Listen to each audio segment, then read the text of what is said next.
Nakikita ko na parang itong mga pulis pinagluloko. I'm sorry, I have to walk out. Hindi ko kaya to.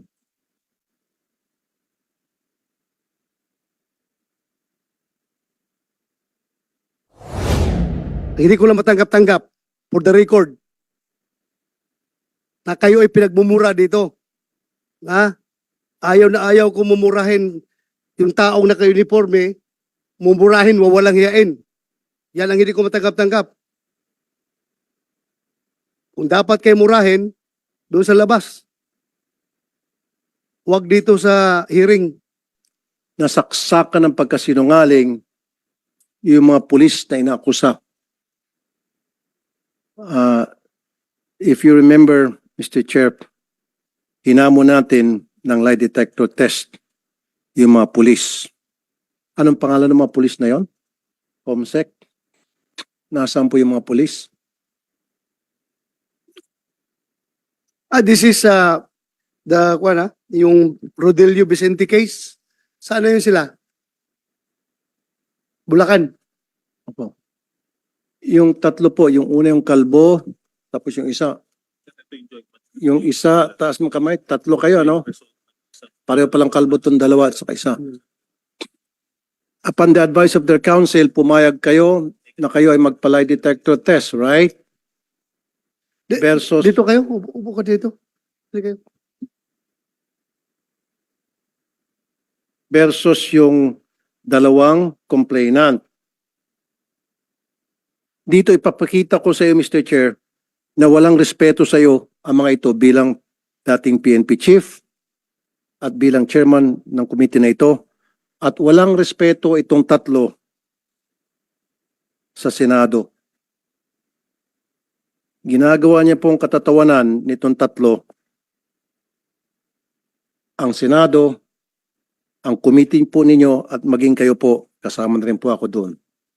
Because these two policemen were asked if they're willing to take the lie detector test to prove whether or not they're lying or telling the truth.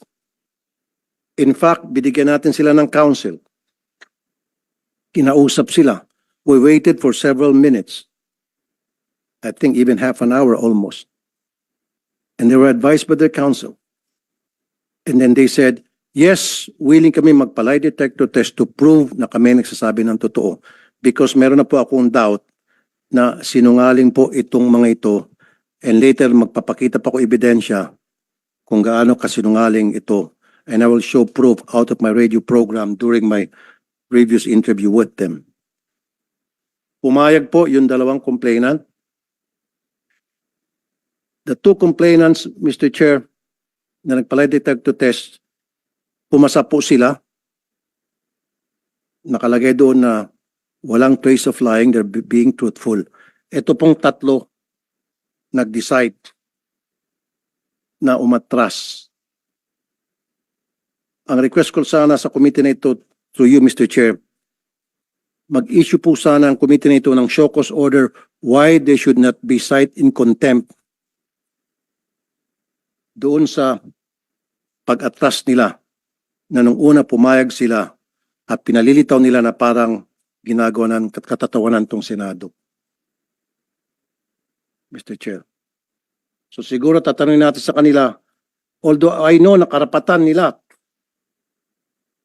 na tumanggi, pero may karapatan din po siguro ang Senado na para protektahan ang integridad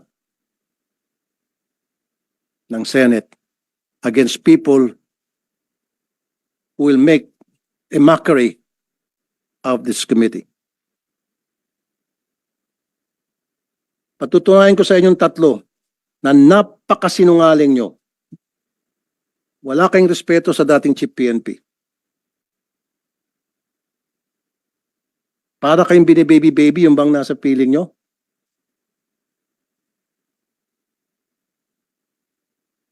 At modus operandi na ng tatlong, gusto ko na mapamura, Mr. Chair. Meron pa ako mga testigo na modus operandi na nitong tatlo na pumasok ng bahay ng may bahay ng walang dalang warrant base lamang sa sabi ng asset at mang aresto ng kung sino-sinong taong gusto nila. and wearing bonnets, not wearing proper uniform. Ang masama kasi nito, kinukonsinti. In fact, when I interviewed the chief of police at that time, and I think the chief of police was already relieved, and what was the name of that chief of police? Is he here? And I interviewed you the last time sa radio program ko, sabi mo, isa ka pa, Colonel. Sabi ko, Colonel, bakit nagbobonet ang mga bata mo pag nag-raid? Kasi mainit dito sa Bulacan. Pati ako nga nagbobonet. Don't lie to me. Papakontem kita. Magsumpa ka muna rito bago mo ko sagutin. Put him under oath. Paki-ready, Comsec, yung sinabi niya sa radio show ko. Pakontem ko to kahit na Colonel ka. Nakapikon na eh.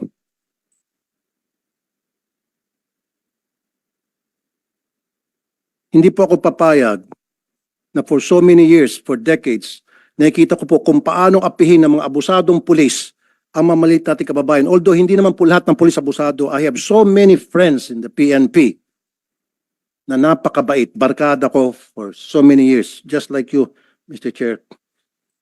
Pero merong ilan tulad ng mga ito, ng mga bulok na itlog sa PNP, ang siya nagsisira sa imahe ng napakaganda na ginagawa ng kapulisan natin. Dahil sa gravity ng inyong kasalanan, yung magandang imahe na na-built ng mga kasamahan ninyo for so many years pinaghirapan, nawa-wipe out sa isang iglap dahil sa katarantaduhan ninyo. Now, Colonel, can we put him under oath? Yes, Kumsek, can we administer the oath?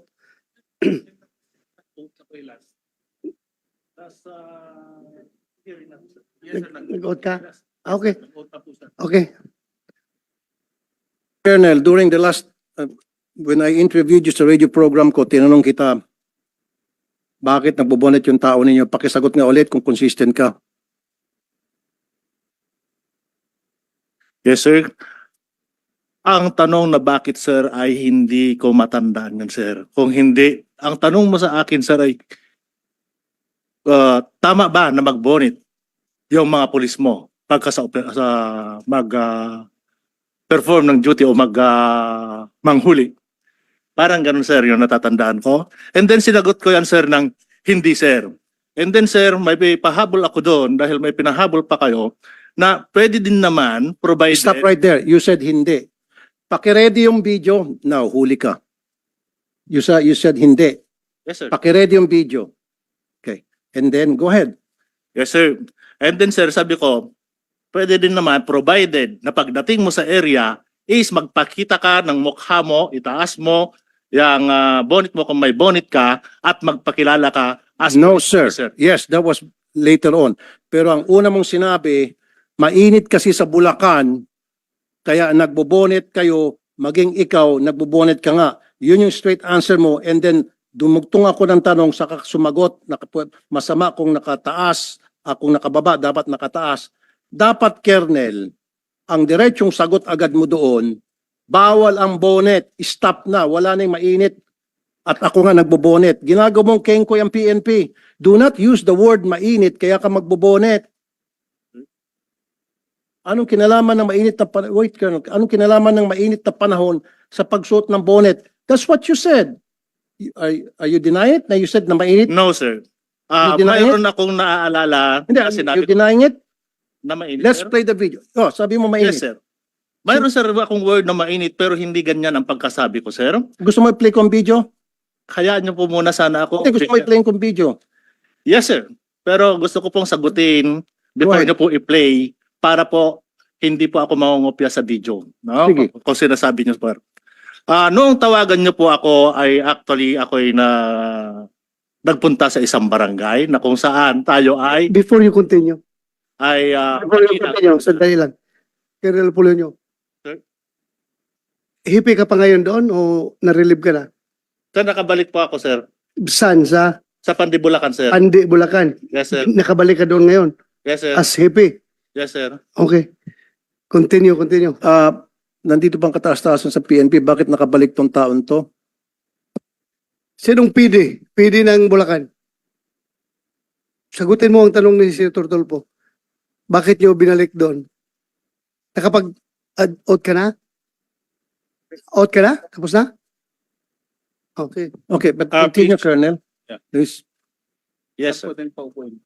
Sir, ang natatandaan ko nung tanongin niyo ako tungkol dyan, kung tama ba, ay yung nga sinagot ko, sir, na hindi, sir, sabi ko. Mayroon yung word na, and then may pahabol doon, sir. Na kung saan ko sinabi na pwede naman pagpunta mo sa area, pero pagdating mo doon sa area ay magpakilala ka as police officers at sabihin mo kung ano yung pakay mo. Yun, sir, yung naano ko doon, sir.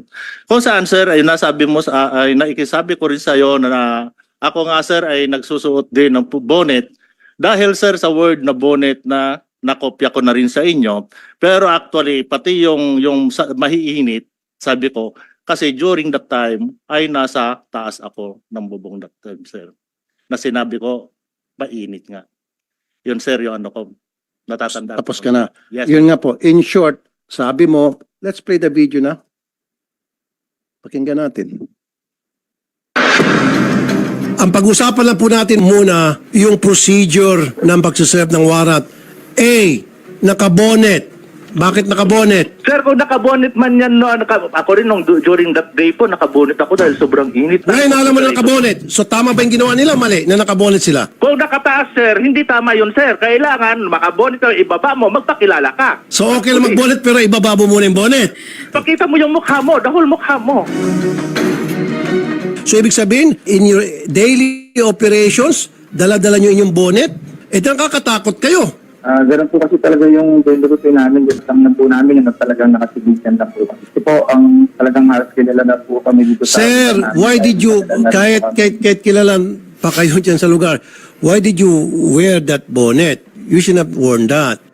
Kung kayo po ay legit yung operation ninyo at serving a warrant to a subject na you thought o ayon sa inyong asset ay nandun sa area, why not wear your uniform with body cam at bakit nakabonet? Your Honor, part lang po ng accessories ng mga riders yun.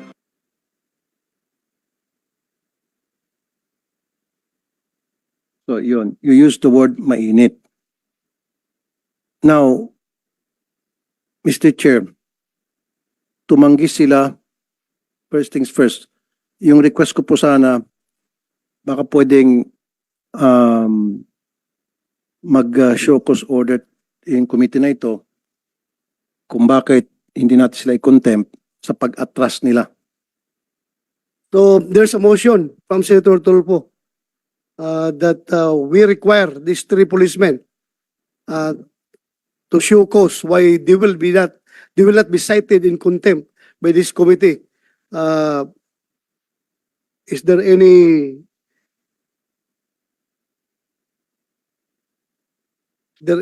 objection?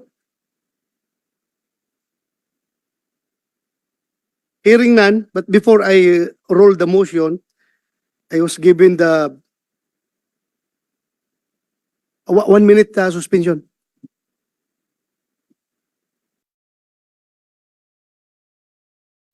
Mr. Chair, Before I will roll that motion, will hold that motion in abeyance, and I will roll that motion on that motion later.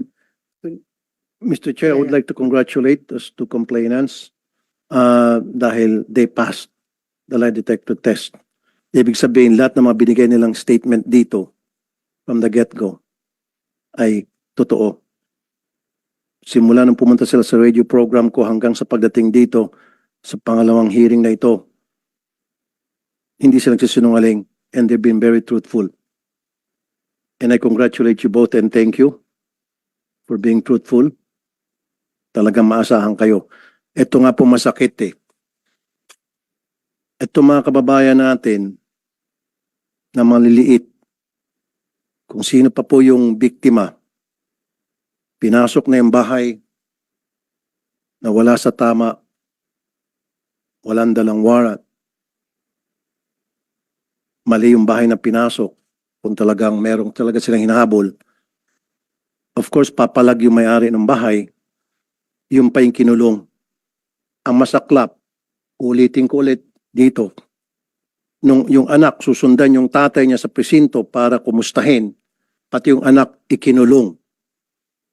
Anong klaseng hustisya meron dito? ng bugbog pa. Sabi ko nga,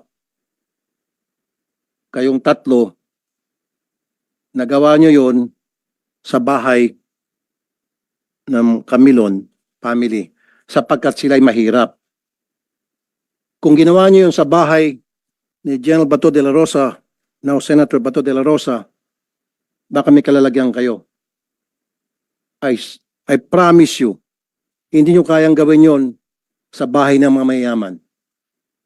Hindi nyo kayang gawin yon sa mga taga Forbes Park. Or maski na sa mga wala sa village na mga bahay na mayayaman. Hindi nyo kayang gawin yon. Look at me when I'm talking to you, please. Ikaw, just look at me. Huwag ka matakot, hindi kita kakain, hindi ako kumakain ng tao. Ang tapang-tapang mo, pag pobreng kaharap mo, pero pag sa akin, hindi ka makatingin. Duwag ka pala. Napakaduwag mo. Ang kaya mo lang mga pobre. Titigan mo pa siguro hanggang sa matuna, pero pag kaharap mo ako, takot ka. Bagbuntot mo.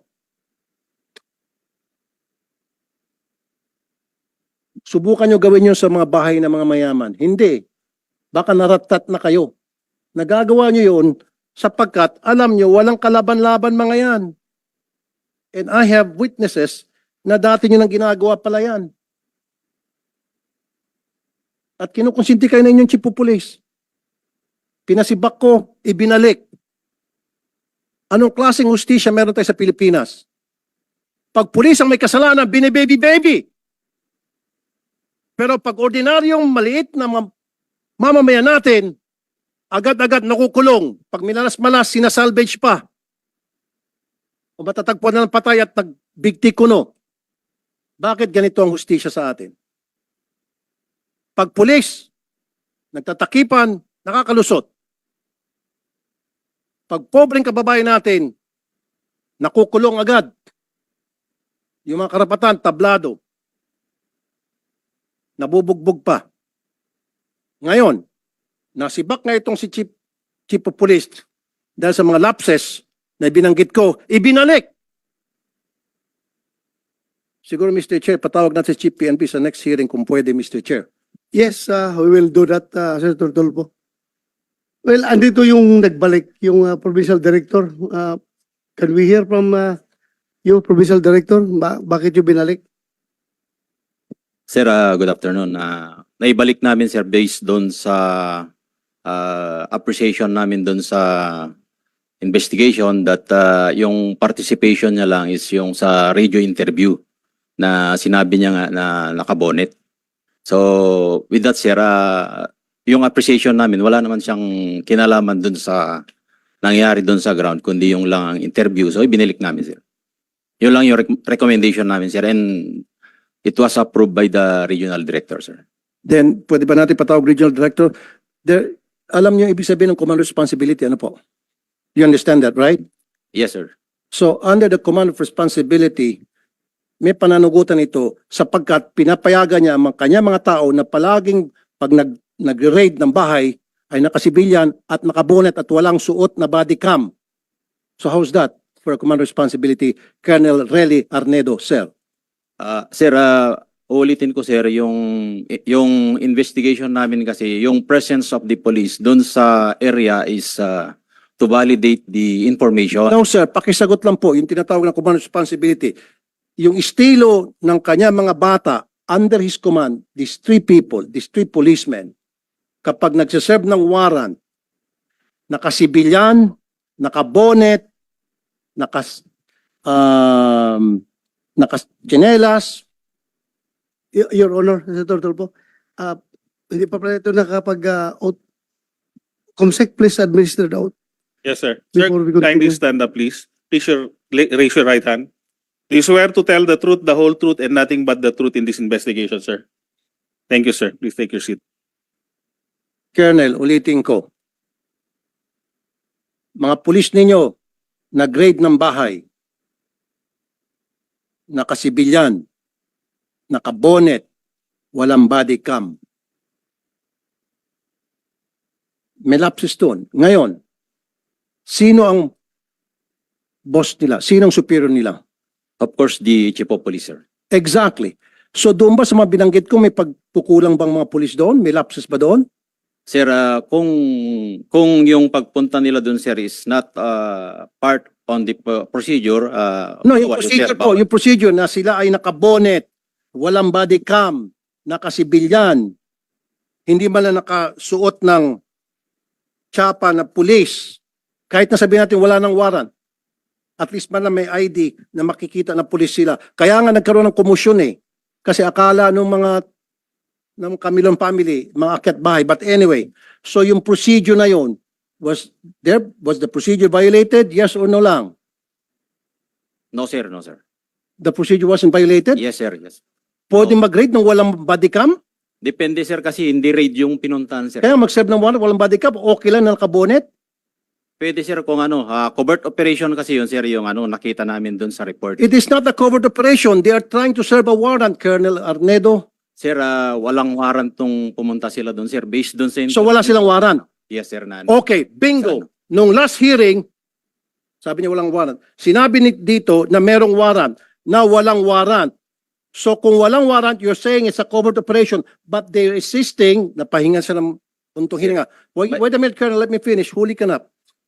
Baka pati ikaw, paparelieve ko. Yes, sir. Makinig ka.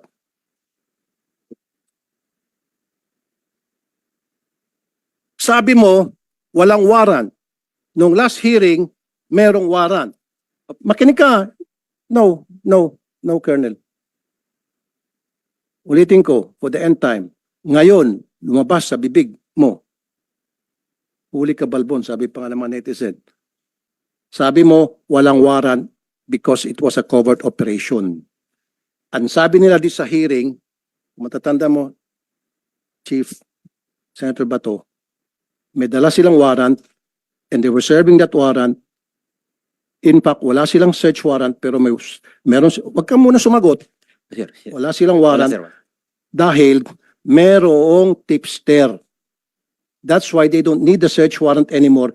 The warrant will surface because, andito pa nga dito si Attorney Bernardo, because at that time, merong witness or asset na nagsasabi nandyan sa loob ang kanilang hinahanap na suspect na isa-serve nila ng warrant. Do you remember that, Attorney? Kaya nga nagkaroon tayo ng konting discussion between search warrant and warrant of arrest. Yes, Sabi nila there's a warrant of arrest but no search warrant is needed because merong nga witness na nagsasabing nandoon yung suspect. Opo, Your Honor. Narinig ko po na sinabi ng mga taong ito na nagsaserve sila ng warrant of arrest. Kaya ang sabi ko nga, dapat sumunod doon sa Supreme Court issuance sa dapat naka-body worn camera po. Narinig mo, Colonel Arnedo.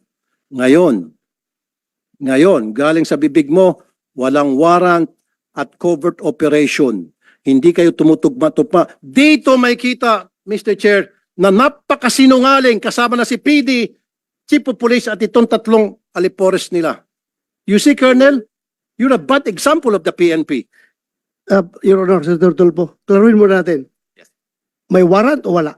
Sir, may warrant, sir. Pero Oh. yung sinasabi ko, sir, nagbabalidate nga doon sa sir, yung Chief Intel, walang dalang doon, pero nagbabalidate nga. Pero But meron there's a warrant yung subject. Mayroon, sir. Hindi Meron lang pa. nila bit-bit yung warrant. Yes, sir. Yun ang ibig kong sabihin, sir, na hindi lang nabitbit yung warrant because they are validating. Chief Intel po yung nandun, sir. Klaruhin natin, covered ng warrant yung Yes, subject na hinahanap nila. Yes, sir. Hindi lang nila Warrant. bit-bit yung papel. Yes, sir. Oh, klaruhin mo Then, pag... kung walang warrant, dapat di kayo pumasok. Sir, actually, sir, hindi sila pumasok, sir. Sorry, Hindi sila pumasok. sorry po, Chief. Doon pa lang nagkaroon inconsistencies. I'm sorry, Chief. Yes. Parang nabibaby to eh. The way I look at it. Parang nabibaby na naman to eh. Nakakawala na naman to eh. Huli ko na sana to eh. Nakakawala na ulit. Sinabi mo walang warrant. Sinabi na nga mismo ni Attorney Bernardo, sabi ng mga pulis mo meron. Tapos ngayon sinasabi mo wala. Sinabi ng mga pulis mo nandito, dala nila yung warrant. They were there, here. Dala nila yung warrant. Ngayon sinabi mo walang warrant, pero nung i-baby ka, sabi mo, Klaruhin ko lang, Sir Tulfo, hindi ko binibaby itong Sorry. mga tao na ito, ha? Kahit na mga dati ko itong mga tauhan, alam mo na, nakita mo naman kung ako yung gagalit dito sa kalukuhan nila.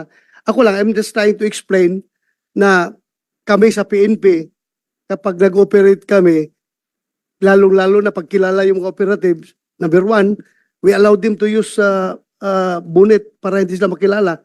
Pero yun nga, pag serve na yung warrant, dapat mayroong uniform personnel na kasama. Pero yung presensya na doon para mag-confirm kung andyan o wala yung subject, wala mong problema kahit na nakahubad sila dyan, nakatsinilas, kasi that's part of the intelligence operations na ginagawa ng police. Pero kailangan, pag-serve nila, dapat may kasama na silang police na uniformado.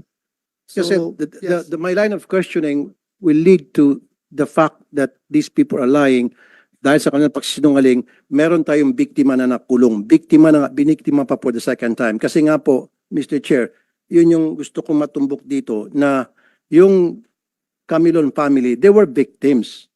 Pumasok sila, mali yung procedure na ginamit nila. Hindi kami, Vicente. Sorry. Vicente. Sorry, itong Vicente family, excuse me. Maling procedure.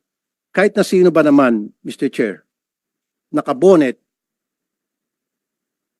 may pumasok na mga tao, of course, papalag, magkakaroon ng tulakan. And based of that, ginamit ng mga pulis na ito para kasuhan sila ng Assault bang ginaso nyo? direct assault to Direct personal assault? authority. Hmm. Biniktima mo na nga, winalanghiya mo na yung karapatan nila, pagkatapos kakasuhan mo pa, nakulong po sila, Mr. Chair. Nagpiyansa lang sila. In fact, ako mga nag-abono ng piyansa nila. Taawa ko. And then, bakit pagkatapos makulong si tatay, si anak, susundan, natural Mr. Chair, kahit na ikaw, susundan mo saan yung tatay ko, nakulong ba talaga, totoo ba nasa loob ng kulungan. Pagdating po doon sa presinto, pati itong si anak, kinunong. And of course, magsisinungaling to, sabi nila hindi. Kaya nga, doon pumasok yung gusto ko sana, Mr. Chair, ipalay detector test sila kung sino nagsabi nito to. Ito ba, yung grupong ito, o yung grupong doon sa complaint natin. Pumayag sila, pareho. Nag-lie detector, umatas to, itong mga pulis na ito, nag-go ahead itong mga complainant, and they passed. Kaya nga, klaruhin natin na as far as this committee is concerned, and as far as public opinion is concerned, talo na kayo. Kayong mga pulis na umatras. Kahit na, yes, we understand that. It is your constitutional right na umayaw dyan sa lie detector test. Karapatan nyo yan kung ayaw nyo. Pero we are talking here about public opinion. Talo na kayo. Pati sa committee na ito. Mas naniniwala ang committee dito sa proven true lie detector test na hindi nagsinungaling. Kasi pinag-usapan natin last hearing was your word against their word. So, para to establish kung sino nagsasabi na totoo, sinasalis namin kayo ng lie detector test. Ngayon, kumasa sila. Kumasa. Kayo, kumasa. But later on, umatras. Hindi namin question yan. That's your constitutional right. But, as far as this committee is concerned, nakikita talaga namin, hindi naman kami, kahit kayo, pulis kayo. Kung, if you were in our shoes, kung kayo ang membro, chairman ng committee na ito, sino pa paniwalaan nyo? Yung nag-volunteer ng lie detector test? Pumasa? O ito nag-volunteer tapos umatras? Alam nyo, masyadong mahalaga yung word of honor pagdating sa Pilipino. Pag sinabi mong, yes sir, magpalay detector test ako, tapos later on, atras ka, malaking bagay yan. So sa ngayon, as far as this committee is concerned, ito, impression of this committee favors the accused talaga. Ito mga pumasa sa lie detector test. Kayo, dadalawang isip kami sa inyo, maniniwala dahil nga, umatras kayo. So, yun lang kasimple. Kaya dapat, huwag kayong padalos-dalos. Huwag kayong padalos-dalos sa ginagawa ninyo. Hindi maganda yung ginawa nyo na pumayag kayo tapos umatras. Again, as I've said, it is your constitutional right. Hindi namin kayo pwedeng pilitin. Pero, sino ngayon ang talo? Kung totoo sinasabi ninyo.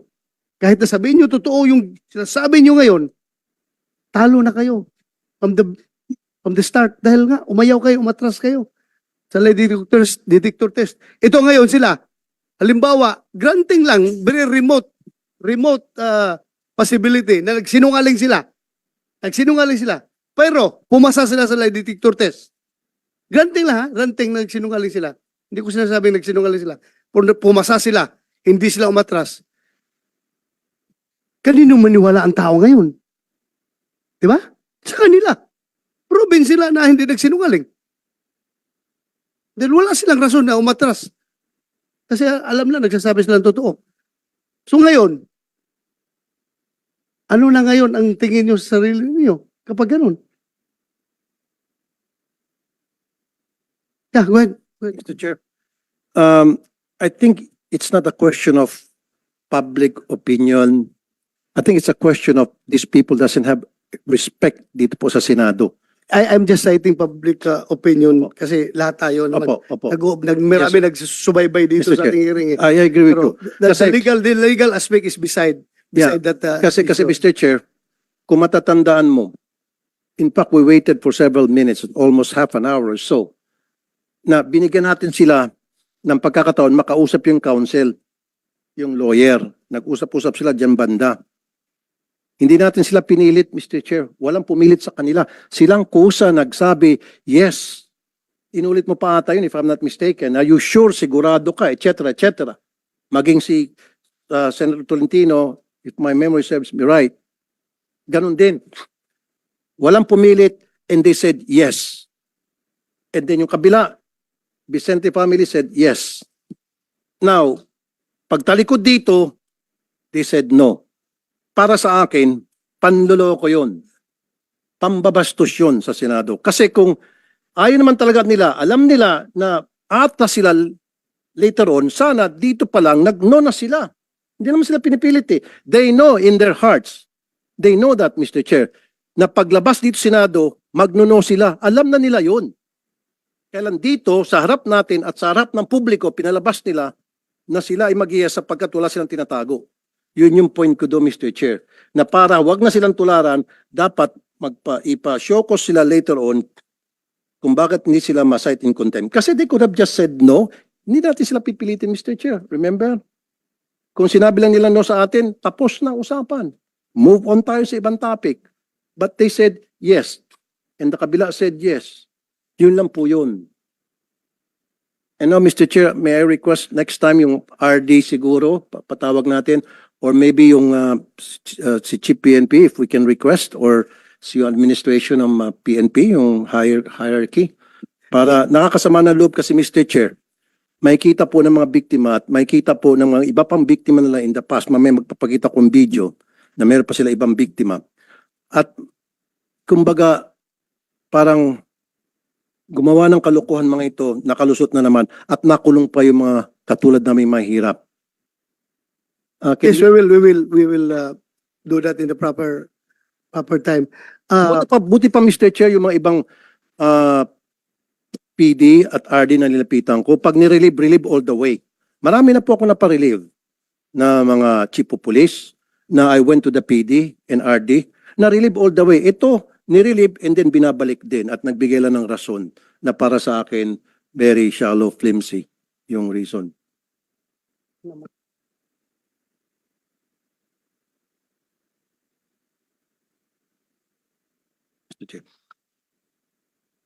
Comsec, pwede ba natin i-play yung video na meron dalawang witnesses against the Bonnet Gang? It has nothing to do with the Vicente case. Ito yung previous case na involved na naman itong grupo. Recidivist eh. Alam nyo, Colonel Arnedo and Colonel Apolonio and kayong tatlo, marami akong kaibigan ng mga pulis. My father was a member of the Philippine Constabulary. And I trust you that. My uncle, General Alexander Aguirre, is a policeman. He was a general. Pero ito nga nakakalungkot. Dahil sa mga pinanggagawa ninyo, yung mga accomplishment ng kapulisan natin, nabubura eh.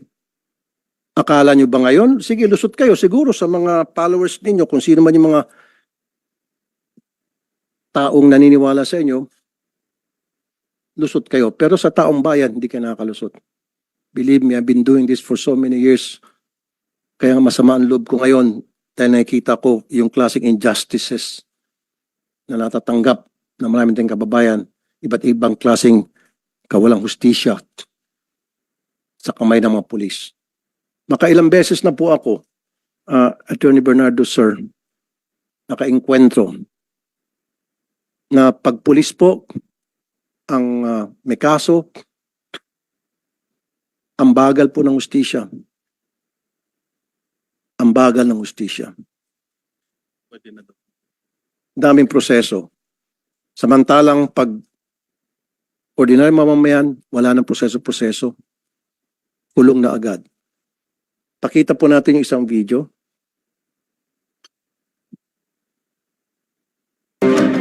Tama ho ba? Nakabonet po sila? Lahat po sila, nagpakabunit po sila lahat. Ang lalaking tao nila, ang dami nila. Sobrang Sobrang, ho, nung sumugod ho sa inyo ilan? marami po sila. Kasi naglalakad lang po sila eh. Ngayon ho, ano ho, meron ho bang dalang warrant? Wala pong ganun, wala po. Ini barangay nga po, wala silang kasamang barangay. Wala rin pong barangay, wala rin ganun. Kung wala rin pong warrant, wala po talaga as in. Colonel Arnedo, ibang kaso yan, hindi sa kaso ng Vicente case. And alam mo, Colonel Arnedo, inconsistent ka kanina. Tapos ang masakit sa akin, pinagluloko mo itong Senado eh. Sinabi mo na walang warrant kasi nagkikasing. Ano sinabi mo ulit? Sorry? Validating, Your Honor. Hindi, meron ko pa isang sinabi na word. Yun lang, Your Honor, Hindi, meron ko pa validating. sinabi na, sabi mo walang warrant dahil, aside from validating, meron ko sinabi na word. Parang, Covert operation. covert. Yes, Your Honor. Sinabi mo covert operation.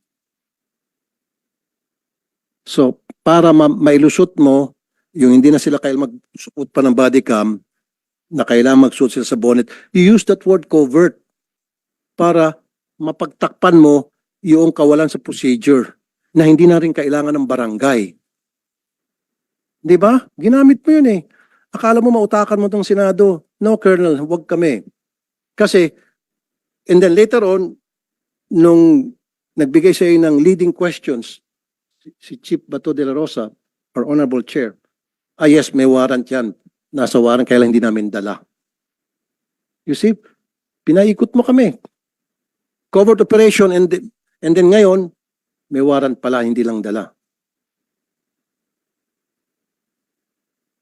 So kung covert operation, hindi na kailangan ng barangay. Kung covert operation, pwede nga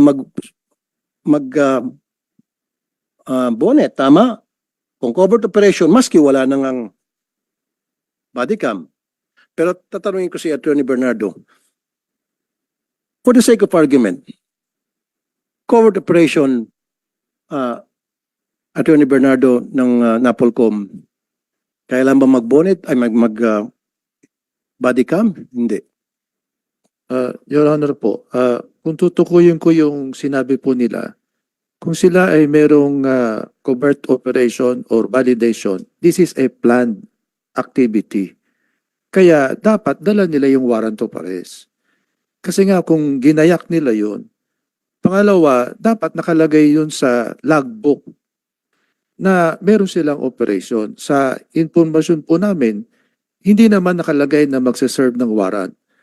At meron lang silang titignan. Kaya hindi rin tutugma. Pangalawa, kung yung sabi nila na meron silang service ng warrant of arrest, hindi po sumunod talaga sa proseso. At kung titignan po natin, doon sa nabanggit nyo pong command responsibility, kung merong ganong infraction, dapat nagkaroon na ng proseso na aalamin saan sila nagkulang at ano ang nangyari. Yun naman yung sanang pinakikiusap namin sa Chief of Police. Dapat po yung pagsusuot din ng bonnet, natukoy din po natin nung nakaraang hearing yan, kung talaga magsaserve ng warrant, gaya ng sabi nila, dapat meron namang kasamang nakaupo uniformadong tao. kailangan magpakilala muna. Kung sakali ang sabi nga raw nila, baka meron pang masamang mangyari doon. Kaya hindi nila isinama kagad yung pulis. Yung mga bagay po ng yun dapat mausisa rin. Pero hindi namin po pinahihintulutan na yung normal operation nakabonet. Kaya nga po, Attorney Bernardo, para mapagtakpan nitong si Colonel Arnedo yung mga pagkukulang nila from serving the warrant, bumuelta siya sa yung nagkikasing daw. Kahit rin po magkikasing dapat dala na rin nila yung warrant of arrest. Kasi nga, yun kasama sa mga gamit nila na para makapagpatunay na lihitimo yung kanilang casing operation.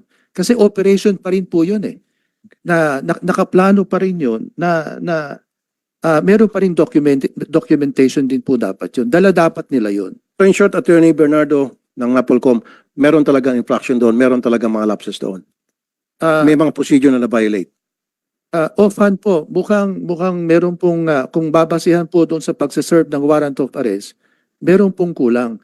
Kasi nga, kung wala silang body-worn camera, ang sabi po ron sa Supreme Court Kahit na covert resolution, operation, ano sinasabi nito? hindi rin po kasi ang narinig ko nung nakaraang meeting magsaserve sila ng warrant dapat meron silang motion sa husgado kung wala silang body-worn camera na hindi nila ma-serve na walang body-worn. So kayo pong testigo, Attorney Bernardo, na merong nagsisinungaling sa kanilang dalawa between the colonel and these three. So it's just a matter kung sinong pipiliin ni Chief Bato de la Rosa kung sino sa kanila ipapakontempt ngayon mismo. Kasi nga, kayo pong testigo, sabi nila they were serving warrant and they have in their possession warrant of arrest. And now, Colonel Arnedo said, walang warrant because sila ay nagkikasing lamang. So, clearly, may nagsisinungaling sa dalawa. Covert operation ang ginamit niya. Tama ba, Senator Bato? Yes, in order, it doesn't take Attorney Bernardo to decide kung sino sa kanila nagsinungaling. It's better na pakinggan natin kung sino talaga nagsinungaling sa kanila.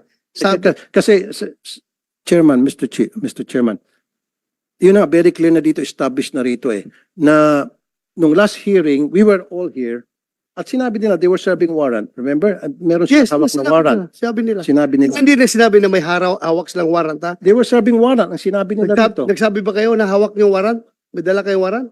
No, they said they were serving warrant. Nag-serve kayo ng warrant, di ba? Operation?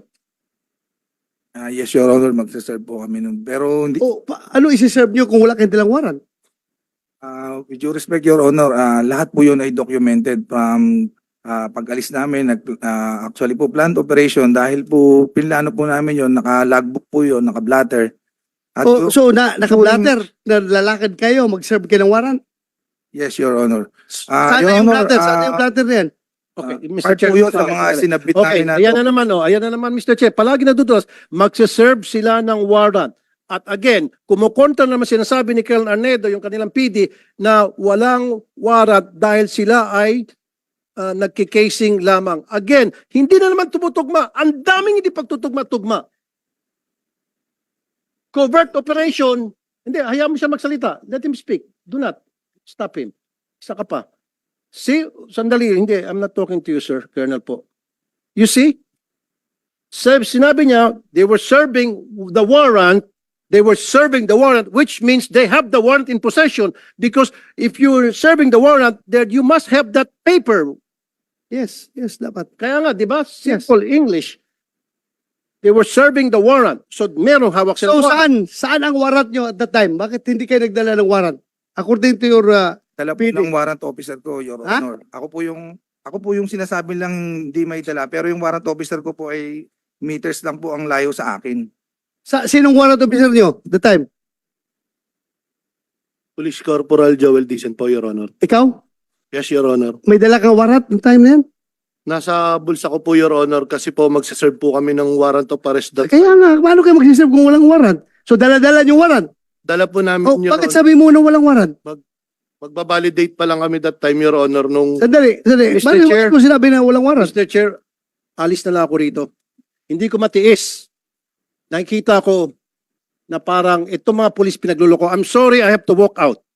Hindi ko kaya to.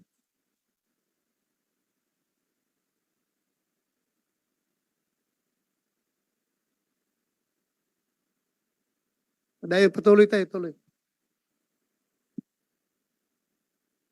Sabi mo walang warrant. Sir, based doon sa report, sir, pagbabalidate nga sila, ang warrant of arrest is nasa warrant officer, sir, which is not part of the validating team. Yung nga, Chief dapat Intel. pinintindi nyo kasi ni Tulpo na ang may hawak ng warrant, yung warrant officer. Yes, sir. Sila, Di- intelligence officer, nagsusurveillance sila kung nandoon yung subject. Di ba? Yes, sir. Kasi pag-serve ng warrant, siya na magsiserve ng warrant. Yes, Your Honor. Naintindihan ko kayo. Naintindihan ko kayo. Yung procedure na yan, ginagawa ko yan nung panahon ko. Ganun man talaga. Magsiserve ka ng warrant. Alangan naman magsusurveillance na ka-uniforme. Bulabog na kayo. Layas na yung subject niyo kung naka-uniforme. Ganun lang yun. That's one.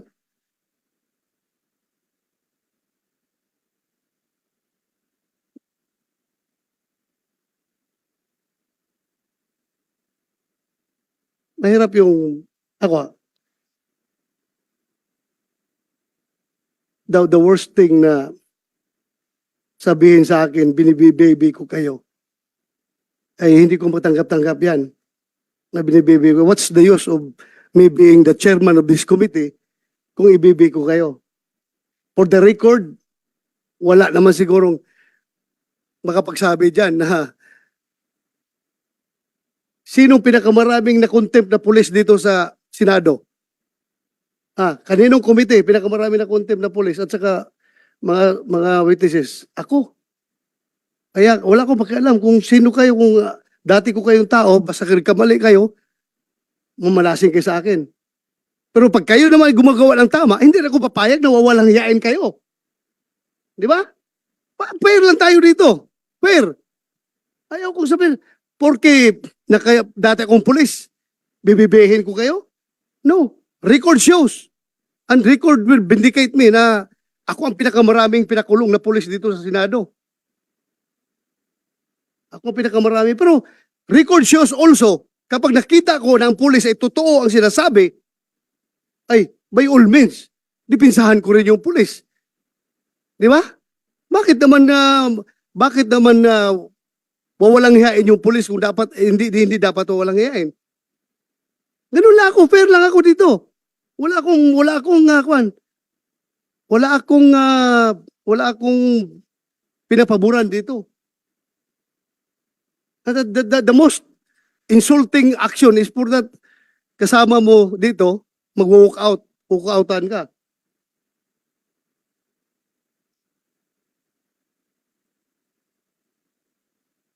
Anyway, that's his prerogative. Kung ayaw na niyang makinig sa hearing, kanya na yan. Ako lang man, I am trying to be fair here. Wala akong bias dito. Kahit na sabihin nyo, dati akong chief PNP, ang dami ng pulis minala sa akin. Ako lang, fair lang ako. Ayaw ko lang rin na masyadong kinakawawa yung pulis na dapat hindi naman kakawawain. Respetuhin lang rin natin dahil kung ano yung right ng mga complainant na civilian, ganun din ang right ng mga pulis. Fair lang tayo. Yun lang sa akin. Ayaw kong ma-accuse ako na binibaby ko kayo. Never in my pagiging chief PNP o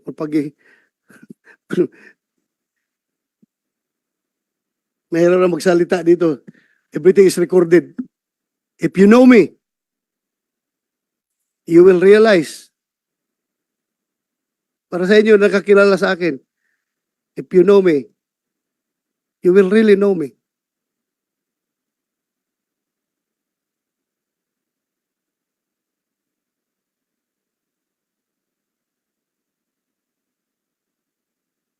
Hindi ko lang matanggap-tanggap for the record,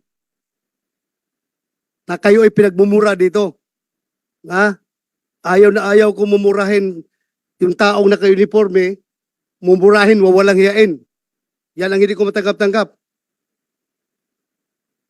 Kung dapat kayo murahin, doon sa labas. Huwag dito sa hearing.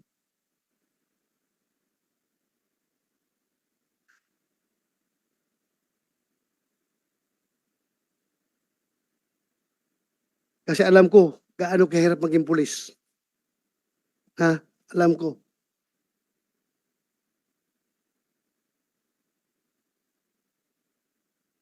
Paglabas mo pa lang dyan sa pintuan ng bahay mo, hindi mo na alam kung makakabalik ka ng buhay sa mga anak mo pagkahapon. Kaya dapat respetuhin natin yung pagiging pulis. At doon naman sa mga abusadong pulis, dapat talaga may kalalagyan kayo. Kayong mga abusadong pulis. Dahil niyuyurakan ninyo yung uniforme, yung badge na suot-suot ninyo. Hindi kayo dapat magiging pulis. Pero my God, sabi ko sa inyo, I am your number one enemy kung masama kayong pulis. Hanggat saan tayo aabot, kahit matanda na ako, hindi ko kayo atrasan sa anong gira gusto ninyo. Anong warfare gusto nyong ilalaban sa akin, hindi ko kayo atrasan kung sira ulo kayong pulis. Pero kayo matinong pulis at kinakawawa, my God, I will offer my life to you. Ganon akong klaseng tao.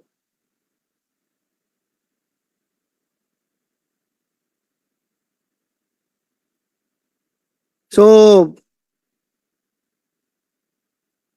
standby muna tayo dito sa issue na ito. Yung kay Vicente.